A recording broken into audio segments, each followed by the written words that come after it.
Hello my fellow weebs! It's been a while since I made some entry in my channel. Because of the election arc here in the Philippines, I waited on who the heck will be our next president. And it will be Ferdinand Romualdez Bongbong Marcos Jr.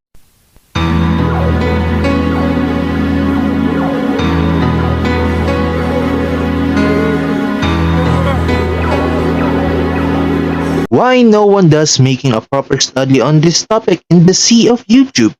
Because no one can. Most of the YouTube search bar will always recommend cosplay vlogs, the experience of non-cosplayer attending convention, or perhaps just feeling the gap of reaction to everybody's feeling to the convention.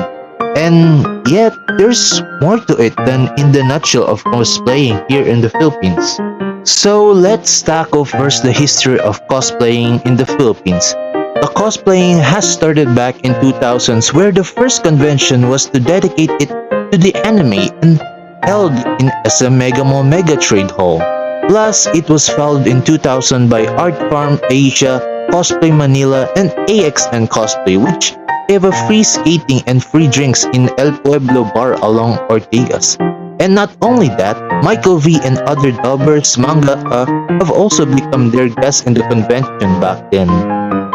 And now back to the present time, we see that there are a lot of cosplayers and anime-based vloggers have engaged to the world of anime. Plus, you can see how it evolved to the cosplayers back then to without makeups and makeover to flamboyant characters of fiction to come alive. In the present times, there are 4 anime conventions of Cosplay Mania are always held in SMX Convention Center Manila, part of SM MOA located in Pasay City.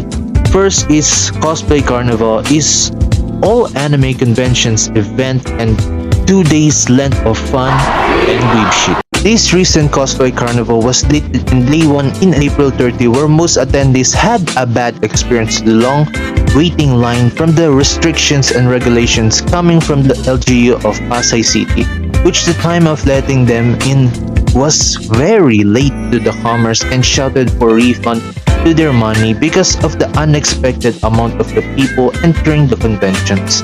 But the second day did take redemption for their attendees, and most of them managed to return their time to meet up some amateur cosplayers and catch up some famous VTubers among the scene.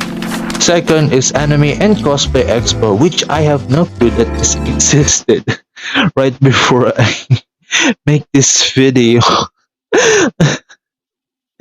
Oh god, I'm so late.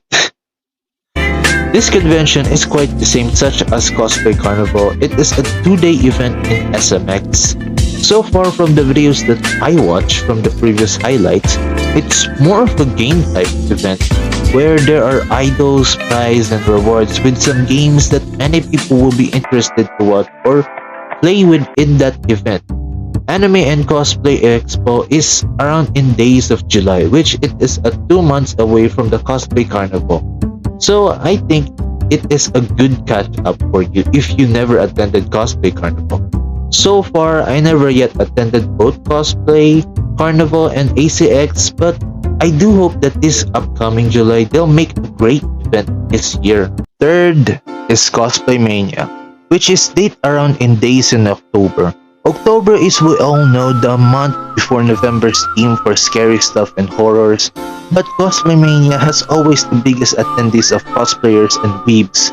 In all the most of the biggest convention of anime here in the Philippines, basically Cosplay Mania was based in more and greater amount of attendees and cosplayer based on my friends and colleagues. That is why there are a lot of booths, food stalls, and merchandise store, and many more that they present. Plus, every events of anime conventions here in SMX has some special guests of foreign cosplayers from other countries, which it's a good diversity of people to advertise their cosplays and expand their fan base outside. And finally, the fourth of all, Cosplay Matsuri. Cosplay Matsuri is like the last event of the 4 of anime convention in a year, and this is me and the boys always go into. Mostly Matsuri Festival is a 3-day event in SMX and probably has the long event besides from the previous 3 events. So, what is best to end a year with a bang?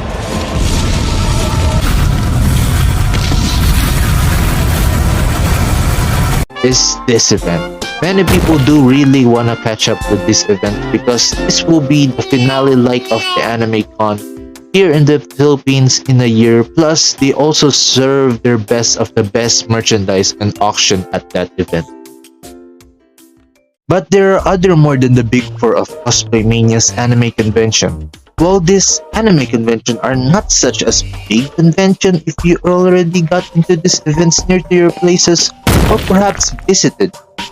These events are organized by this small event yet hardworking people to compete with other anime con here in the Philippines.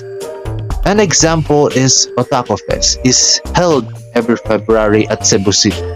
So far from what I've seen from other events is that the event doesn't start from the inside of a mall or convention, but from the outside of the mall, which is kind of a different take to AnimeCon here in the Philippines. Otaku Fest feels more of the vibe from Japan's Tokyo Big Sight, where in that place, they sell literature such as doujins, debuting mangas, and many more. Otaku Fest may be the most unique of all AnimeCons here in the Philippines since it's outside, but they don't limit themselves from the colorful and grandeur anime characters that you may find in that area, where there's plenty of booths alluring cosplayers. Plus, what is good on cosplaying outside if your lighting is natural light coming from the sun? Of course, it will big help for it to your photography on catching the pictures of the cosplayers in the place. Ozine Fest is held around in June of the year and sets in Mega Trade Hall first and SM Mall Mega Mall. This event is 2-day event. It has also big conventions as well, but if you try to compete it to SMX convention area, it is more bigger because they also use other floors to occupy it to cosplayers to form pictures taking, but Ozine doesn't limit themselves from selling their merchandise, goods, and food stalls from their customers and buyers alike. Pinoy Otaku Fest, well, I've been there, not gonna lie. It's been set inside of Robinson Novaliches near at SM Fairview and held around in May.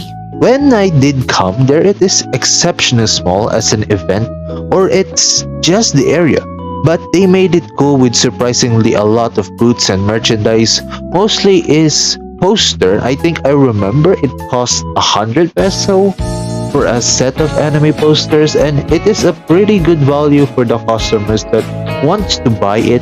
Plus, when we go to the convention to enter, I fucking forgot my wallet at home.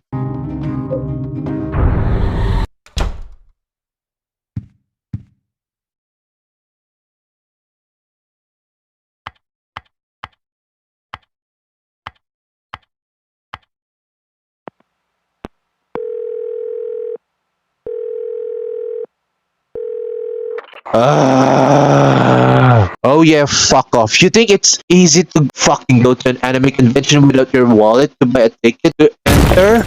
Shut up!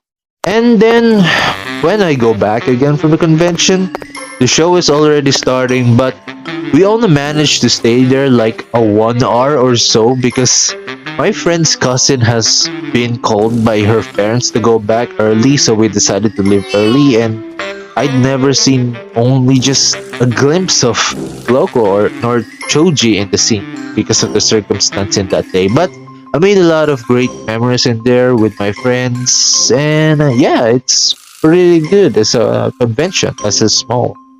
Otaku Expo is an event that also sets in SMX Convention Center. This year's theme will be Tanabata Festival, which you can write your wish to a piece of paper 願い事か。改まって書くとなるとな。 and hang it in a tree. There's a saying that if your paper is in the top of the tree, which means it is faster that the wish will be received to that person. It's also a 2-day event. So far, what I've seen at the Otaku Expo is that they have games, booths, food stalls, and merch stores with many good quality weeb stuff around in this event. But if you want more of this event, please visit Loco or Choji. These guys are way more active on this event.